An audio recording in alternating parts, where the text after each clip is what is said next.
Really? You guys actually want me to continue this? You all know what I'm going to say.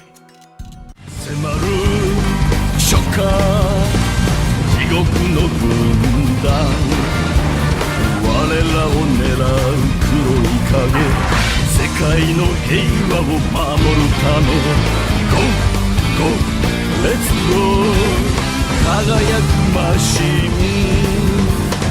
ライダージャーライダーギー仮面ライダー仮面ライダーライダーライダー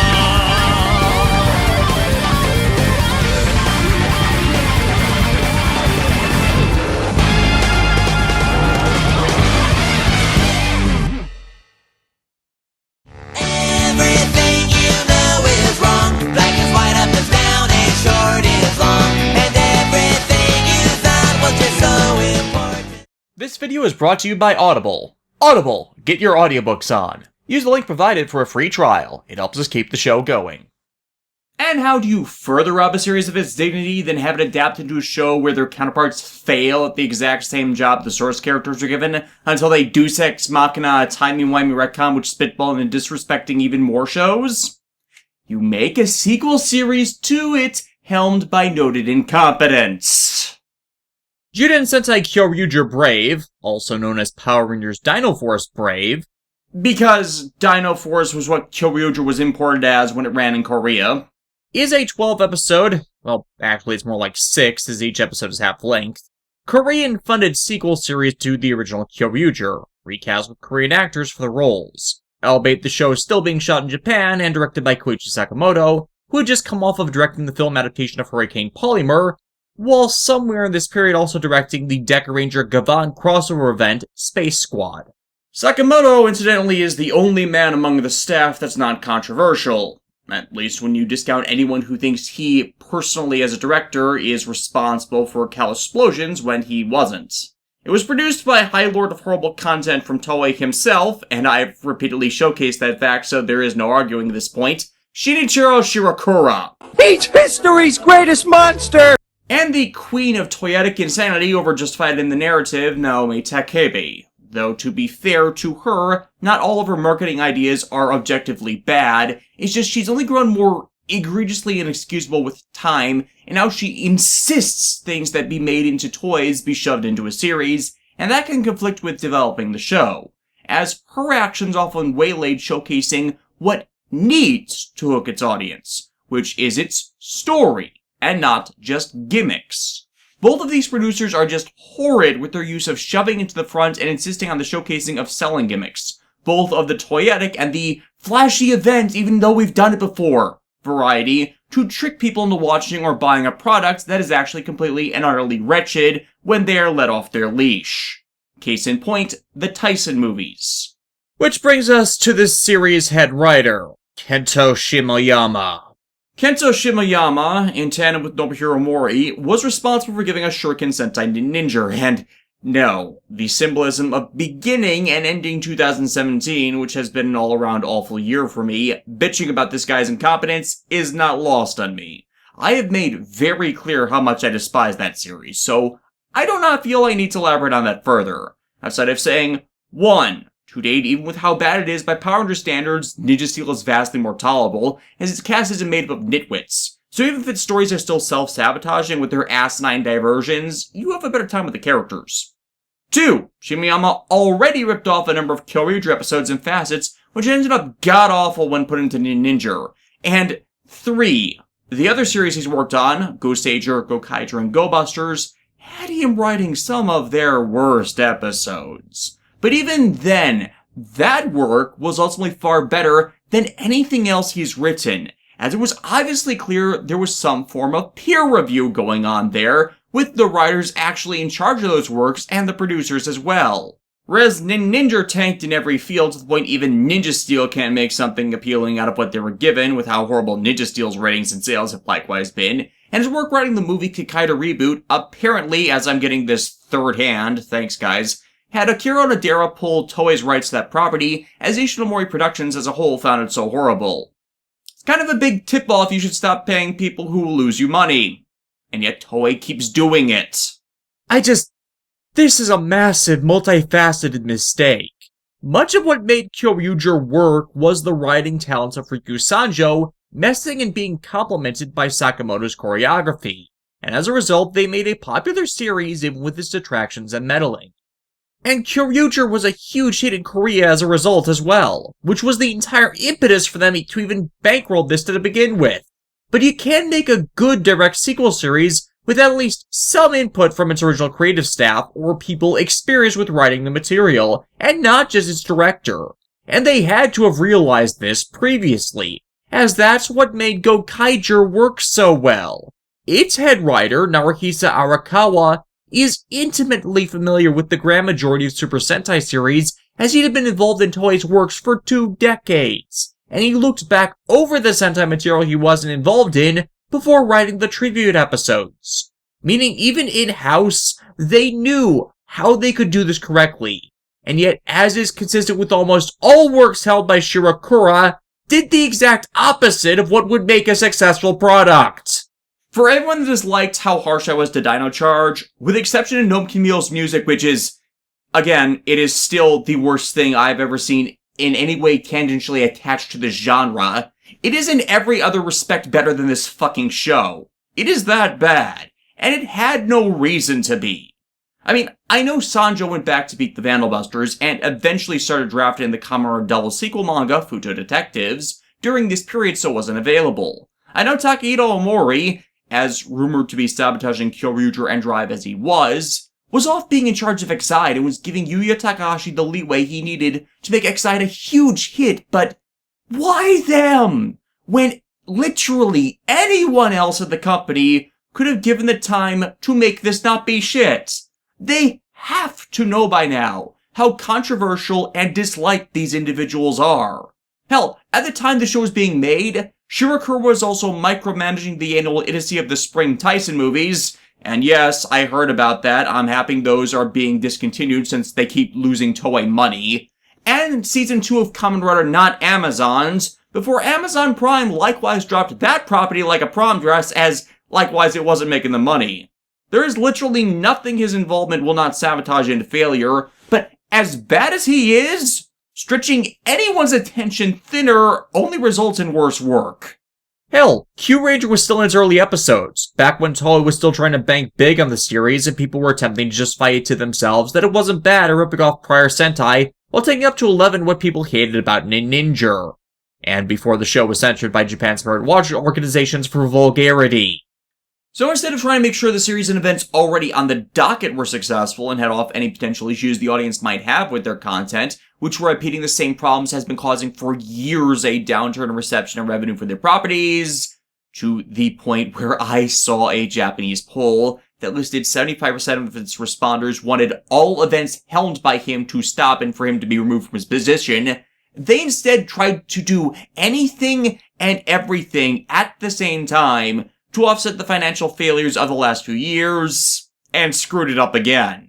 And as a result, the Tokusatsu success stories of 2017 were Super Rise Ultraman G'd, which I personally really liked, anything Gar related even though I really did not care for Zero Dragon Blood, the show about retro gaming themed doctors, Stuff the Guy, thank you Mars Goal for that phrase, and Space Squad.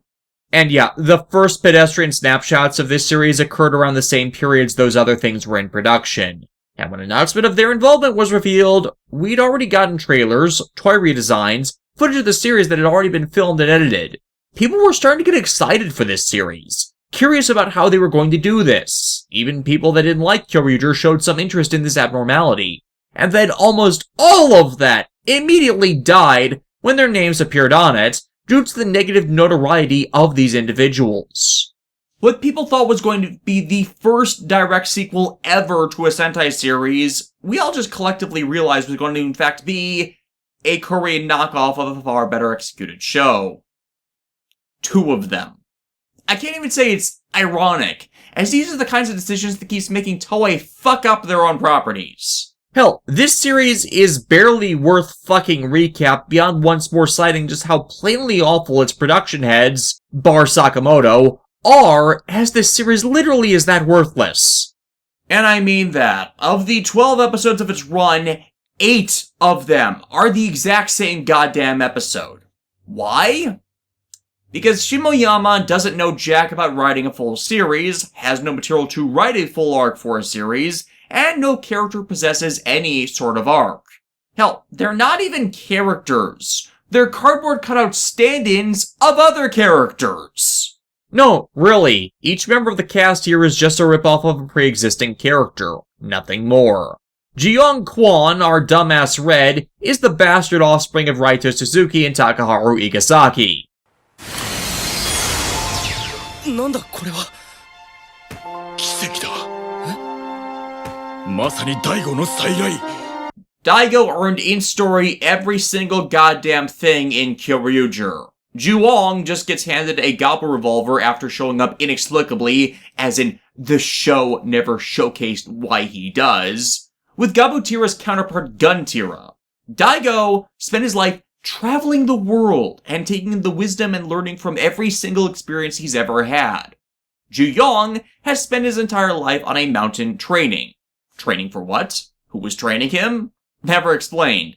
Not a single aspect of this fucking character's ability or talents or power is given in the story. あの青年は何者だ俺は竜の子だ Now, substitute that statement for anything related to ninja or I'm burning up! And you don't get Daigo, but fucking Takaharu. They in every respect ripped off the wrong character. Actually, in some ways this guy is better than Takaharu. And lucky for that matter. As he actually knows how to keep his fucking mouth shut! ブレイブ全開でぶっ放せ Okay, I take that back. The dude is a full-on brain-dead idiot. But at least he doesn't mug to the fucking camera in his attention-stealing. このメロディーは体が勝手に踊り出す Except, you weren't dancing when you said that. Gah! The show is so stupid! Yeah, Ji-young has this annoying trait that throughout the series, when he needs to say something inspiring, charismatic, or this is the reason why you suck, he completely screws it up, and what he says is not only out of context to the situation, but completely inappropriate for what's going on. This near-complete obliviousness for reality gives off this constant feeling that he has no understanding of the world around him in any respect, and everyone else is humoring him as if he had a straight-up mental disability. Hyungjun Jian is paradoxically supposed to be based on Nobuharu, but with the twist of keen injured Nagi and he's supposedly a helpful guy, but we only get one, and only one conversation presenting that idea. Sechang Kim is a mix of Ian and Yakumo, only he is a full-on arrogant womanizer instead of a subversion of one, who uses his personal fame to get lucky, but again, that is presented in all of one episode and nothing more, calling the woman he seduces his babies. And yes, I checked the sourced, pre-translated script. He's saying it in reference to small children. Free tip. Don't refer to women as that. It gets very creepy considering how easily that can be misconstrued into meaning pedophilia. どんな服も着こなすのが僕の美学さ He looks exactly the freaking same! Purion Lee and Do-hee Yoon, our green and pink, are paradoxically straight swapped across from each other. Purion taking Amy's role in things, but only a superficial one as he is a full-on arrogant socialite who thinks all that matters in the world is money. Ironic, because most of the show centers around them fighting a mercenary who he could have just paid off! And Do-hee Yoon is a failed subversion of the tomboy stereotype and just ends up a more bitchy version of Fuka Ikasaki. I've mocked Toshiki Inoue for his open sexism with how he uses female characters, but at least the outrage of what he does to them is because he gives them actual fucking character before doing awful things to them, instead of using them as punchlines. Shimoyama only ever writes women in his work as nuisances and things to be made fun of. Lastly, Jo-hyuk Kwon is the aforementioned mercenary, and he is a straight ripoff of Star Ninja Kinji, a mercenary who keeps fighting, and fighting, and fighting the team, but does so to the outright detriment of his own character goals and motivations, that are never clearly explained, or what is explained outright contradicts his own character's actions. And I kept citing the Ninja's awful cast in this, as this cast is in no way reflective of the Kyoryuger, even though that's what they're attempting. Oh, they try. They try to do that, say they're the same but just color swapped around for the medium 4. But saying that is just an insult to how much better executed the original team's characterization and story arcs were. Hell, they all had a developmental story arc and clear, defined characterization. Here, everybody but the dumbass Red and Brave Gold have that presented in the first 2 episodes and is otherwise absent for the rest of the series. Hell, none of what actually is part of their characters reflected in any of this cast's acting ability. I feel like I'm a better actor than them, they do so badly at it. With everything I kept saying about Dino Charge, you'll remember I kept saying that the cast was good, but what they were written as doing was not. This is pretty much why, as the live actors in Dino Charge knew how to emote, how to possess body language and express themselves in a way matching with what was being asked of them. At least outside of the awful voiceover, because seriously, the ADR directors were horrible in Dino Charge.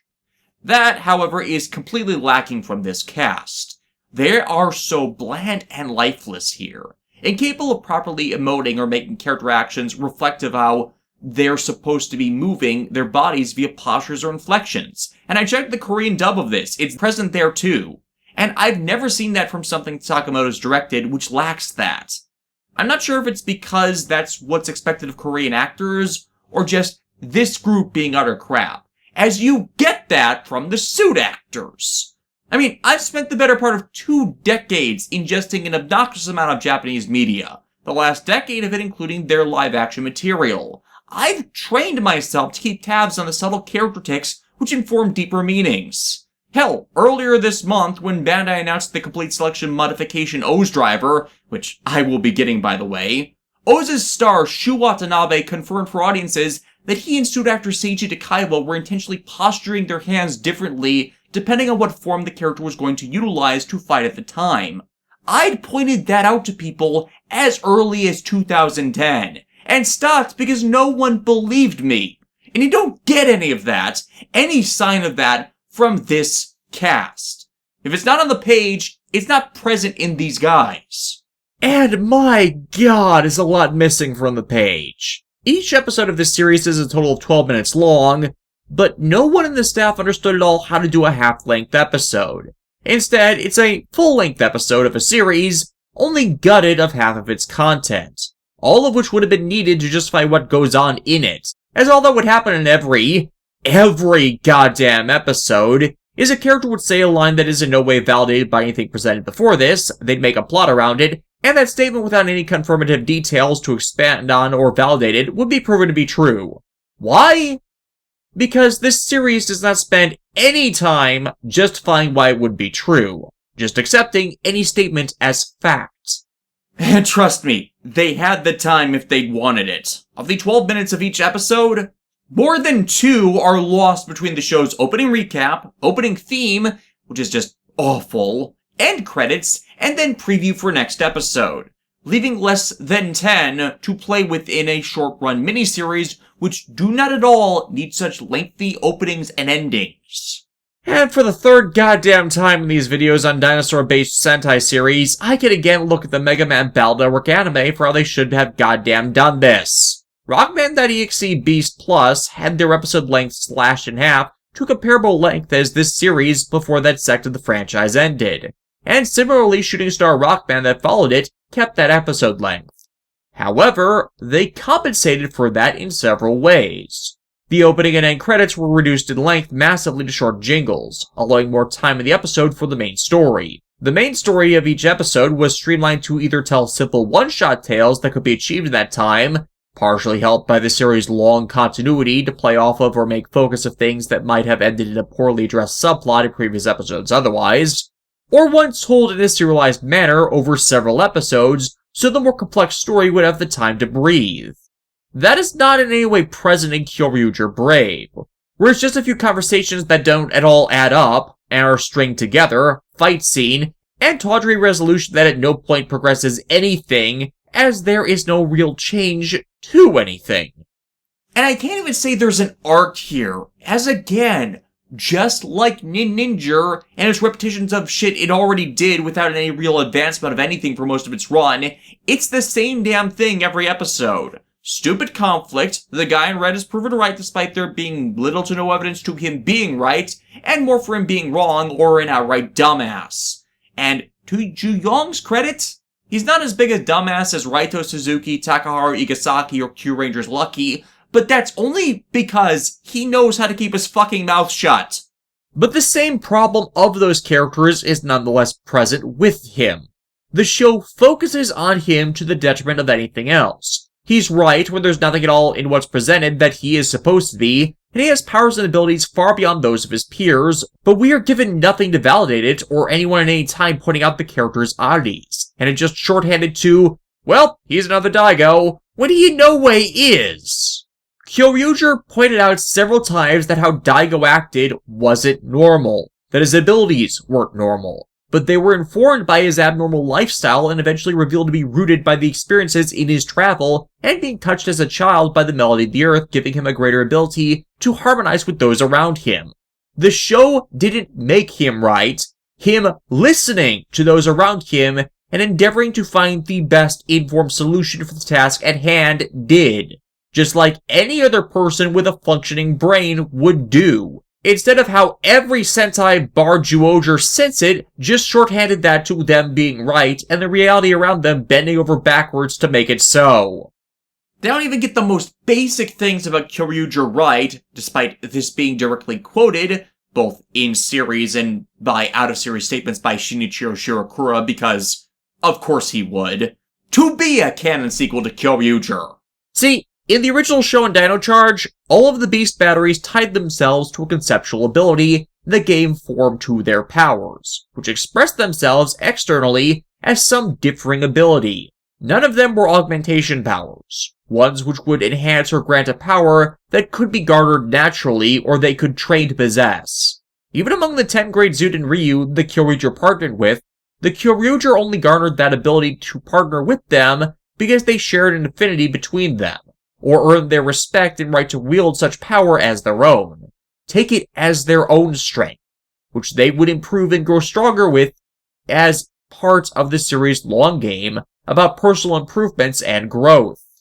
In Kyoryuger Brave, however, all the new Zyudenshi made for this series are ones that grant enhancements to physical abilities to shorthand them into being powerful heroes, when the use of the batteries in such a way entirely undermines any showcasing of that, and ends up in direct contradiction to one of the central motifs of all of Super Sentai, that what ultimately makes a Sentai team strong enough to vanquish their foes by the end of the series is the growth they have undergone, both as a person and collectively as a team.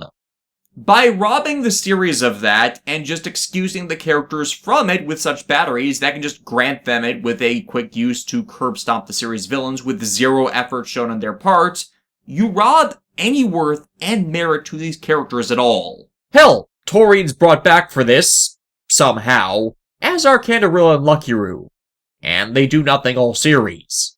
They're just there because they're Kyoryuger's mascot characters. But they contribute nothing at all to anything going on, just making appearances because they're expected to, even though this is a remnant of D-Boss they're fighting, which means they should be more actively involved. You don't even see the beginnings of Canderilla trying to learn from him to live up to the role she'd eventually take as the replacement wise god of the Kyoryugers. The only thing tying back to that are, 1, Canderilla and Luckyru at this point have moved into the spirit base in Broad Gigas, and 2, this one single line. お前らデーボス軍の裏切り者だね。デーボスの名前は出さないで。それは消したい過去なのよ。Congratulations! That is the one single good moment in this entire show. So you're probably wondering what the plot is, right? The evil entity Dazarius, a previously unheard of D-Boss general, has created his own faction of D-Boss. Neo D-Boss, out in the depths of space, returning after eons to Earth to finish what his creator started. No, it is not explained how he got into space, since D-Boss's frozen castle form was the D-Boss army's sole means of interstellar travel.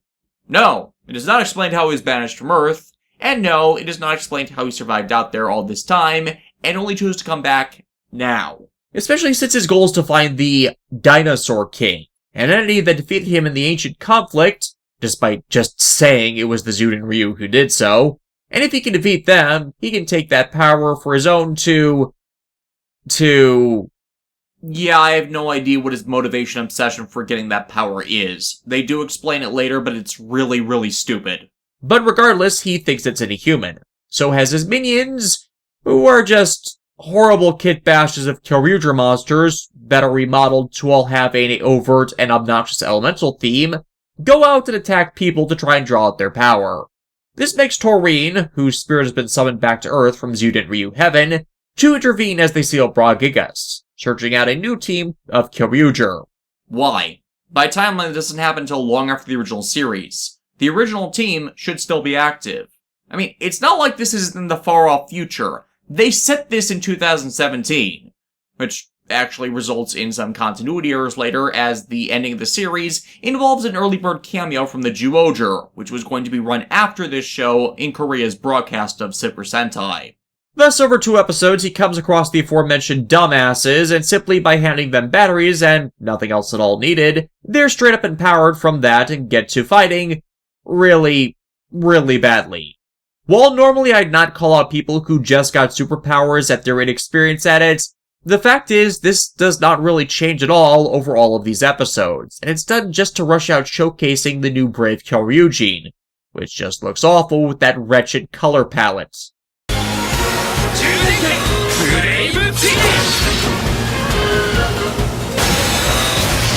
Meh. Haseo did it better.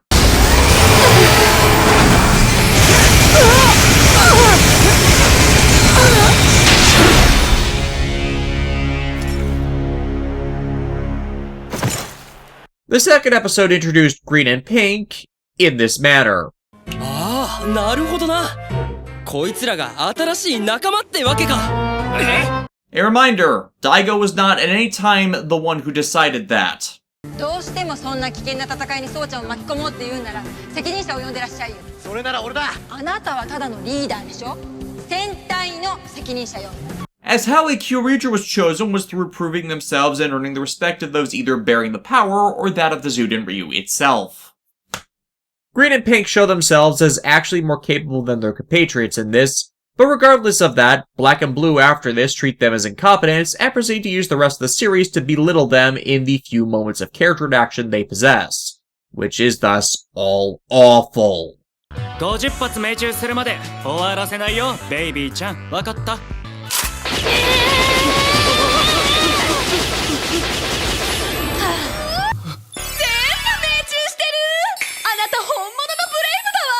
？That is not brave! Recklessness and endangerment of others is the exact opposite of brave! You keep using that word. I don't think it means what you think it means. In episode 3, Gold gets involved by introducing himself as a mercenary and contracting with Daesarius after stalking the Brave team. And this is where the majority of this series goes to die, as this plot of Gold fighting the team, fighting Daesarius, fighting both the Braves and Daesarius, and stalking off in a huff not explaining himself, lasts the next 8 episodes and takes up more time than anything else. Why? Because in everything Shinichiro Shirakura has ever produced, a significant portion or most significant moments of it are focused on a series of complete nonsensical conflict, which are never validated within their story, and more often than not has only ever served to detract from the overall story presentation of a character. And in this case, it is an entire contradiction to his purported motivations. See, Red and Gold, Ji-Yong and Ji-Hook, are siblings. Ji-Yong is the bearer of the Dinosaur King power Daesarius is after. What the power is and does, again, is never truly explained, nor how they inherited it. The only thing explained about it is, it's the power of the person with the greatest brave in the universe. But that's forgetting that bravery in Kyoryuger was simply the medium by which the Kyoryuger channeled the power of their spirit. Their power did not come from just being brave in and of itself. It was not their power source, but what permitted them to access the power they built up and trained to possess. This team does not do this. Ji-Hook is presumably trying to be Ji-Yong's Kagemusha, the fake bearer of this power to elude suspicion of its real bearer, but as we are told nothing about this power, we have no reason to understand why he would be doing that. nor why he would actively decide to offer his services to his brother's enemy, when the fighting between them would only serve to speed up the awakening of the Dinosaur King power within Ju-Yong and put him in more danger.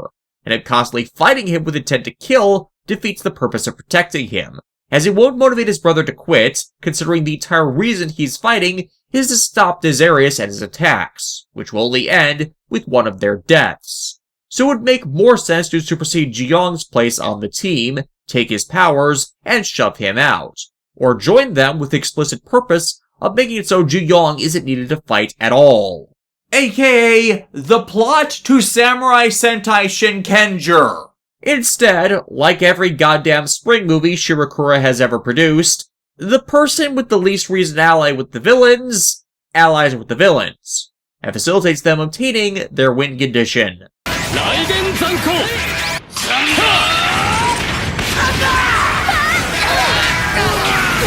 Where the fuck did you learn that?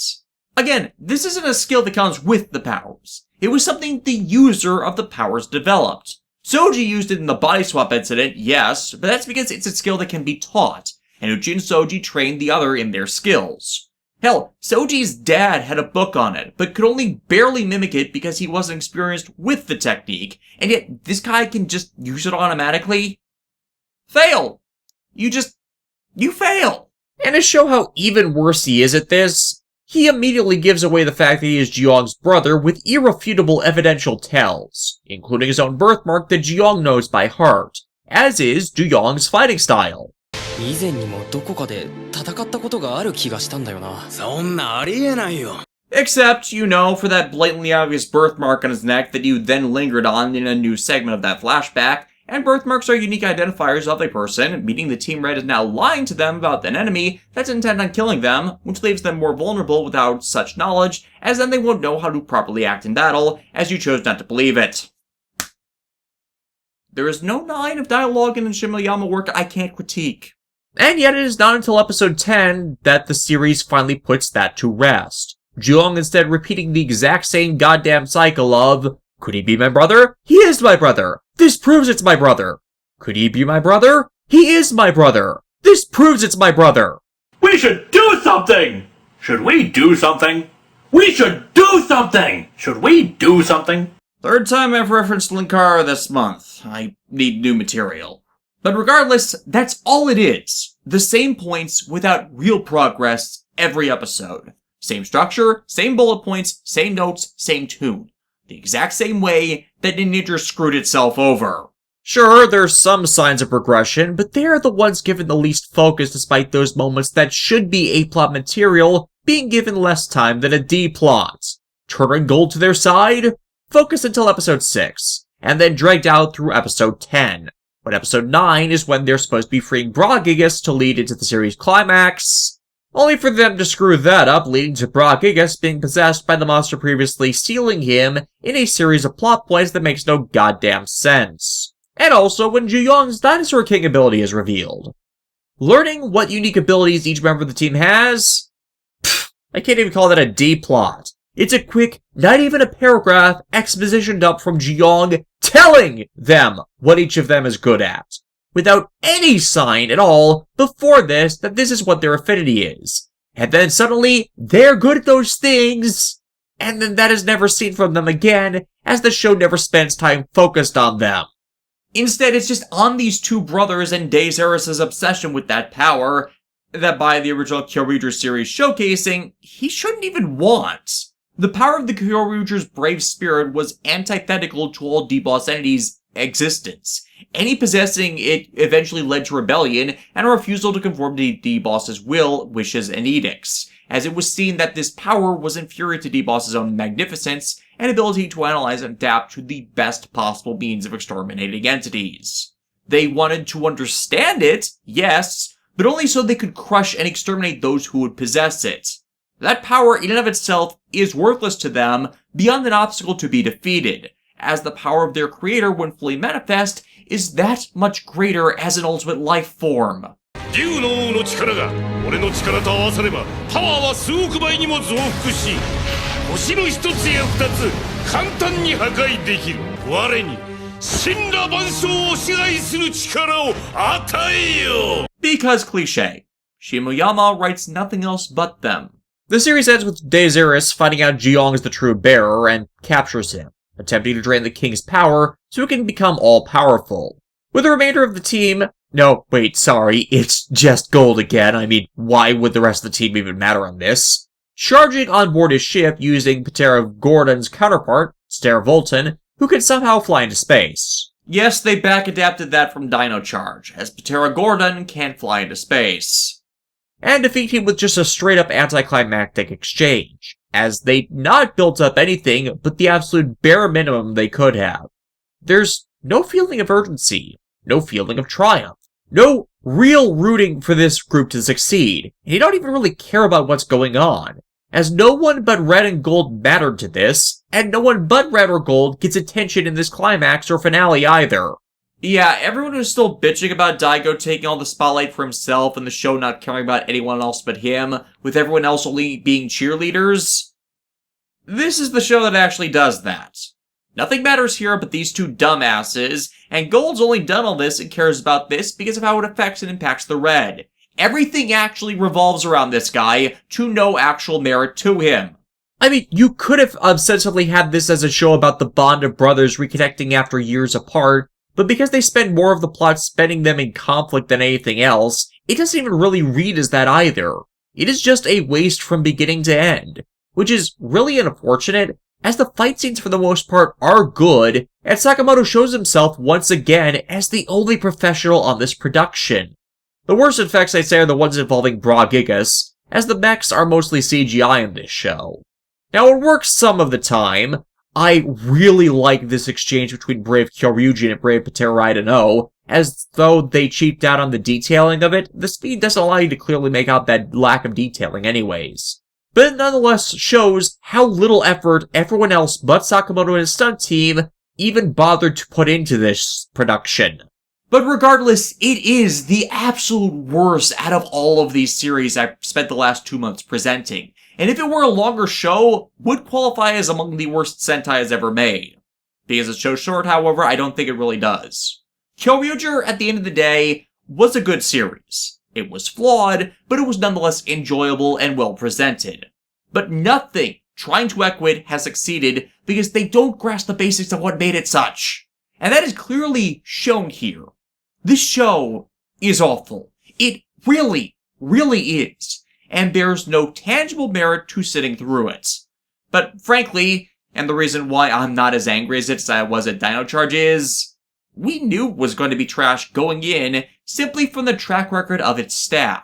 There was no expectation that Kyoryuger Brave was going to be anything but garbage by anyone.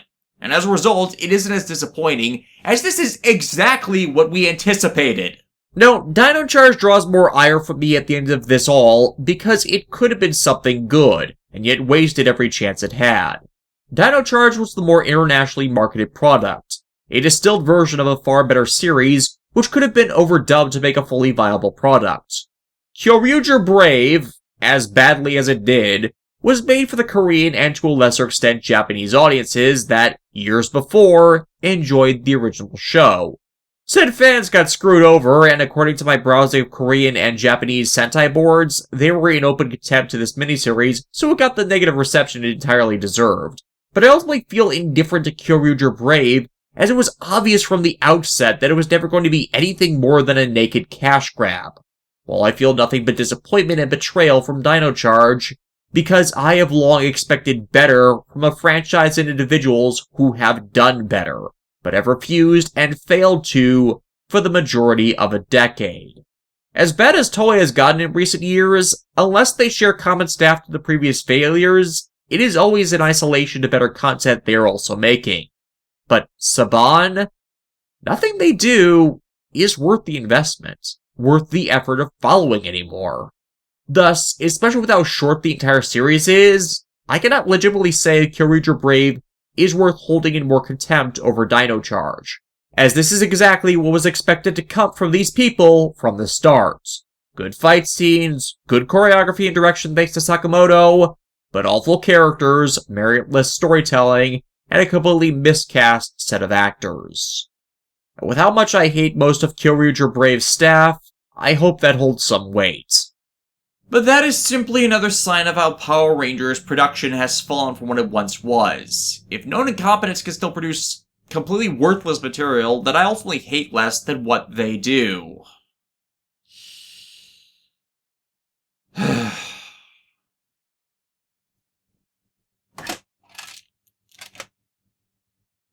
You know, I could just do a whole Rage at the Machine sequence where I take out my frustration at Dino Charge by shooting up the DVD cases, and frankly, as much as I like Dino Charge, it's honestly not worth doing that either. I'm gonna save that for a series that honestly, truly deserves it, instead of one I just personally dislike. Thank you all for sticking with me all through this massive 20-plus video series of dinosaur-themed reviews, and all this time as well. I'll see y'all in 2018.